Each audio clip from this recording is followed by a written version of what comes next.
অনেকদিন আগে সমুদ্রে গেছিলাম, সেখান থেকে এই ঝিনুকগুলো নিয়ে এসেছি। তো ভাবলাম চলো আজকে এটা একটা ব্যবস্থা করা যাক। আচ্ছা তোমরা বলো তো, এটা ভালো লাগছে নাকি এটা ভালো লাগছে, আমাকে কমেন্টস করে কিন্তু অবশ্যই জানিও।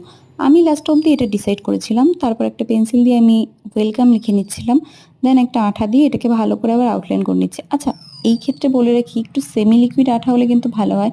আমার আঠাটা একদমই জল আঠা ছিল, তাই জন্য কিন্তু আমাকে এক একটা ওয়ার্ড লিখে লিখে তারপর তার উপর গ্লিটার দিতে হচ্ছিল। এতে কিন্তু আমার অনেকটা সময় নষ্ট হয়েছে। তো যাই হোক, কথা বলতে বলতে দেখো এটা কমপ্লিট হয়ে গেছে। তারপর বাকি গ্লিটারগুলো ঝেড়ে ফেলে আর যেটুকু ছিল সেটা একটা ব্রাশ দিয়ে আমি সুন্দর করে কিন্তু এটা পরিষ্কার করে নিচ্ছিলাম। তারপর দেখো লাস্টে ঝিনুকটা লাগালে কিন্তু এটা আমাদের প্রায় কমপ্লিট হয়ে যাবে। তো ঝিনুকগুলো আমি আঠা দিয়ে আবার সুন্দর করে লাগিয়ে নিয়েছি। তারপরে স্কেল খুঁজে পাচ্ছিলাম না বলে কাগজ দিয়ে করছিলাম, কিন্তু অনেক সময় লাগছে বলে আবার ঘরের থেকে দৌড়ে গিয়ে একটা স্কেল নিয়ে আসলাম। তারপর একটু বর্ডারটাকে হাইলাইট করে দিয়েছি। দেখে বলো কেমন লাগছে। ভিডিওটা ভালো লাগলে লাইক কমেন্ট শেয়ার করে দিও। টাটা।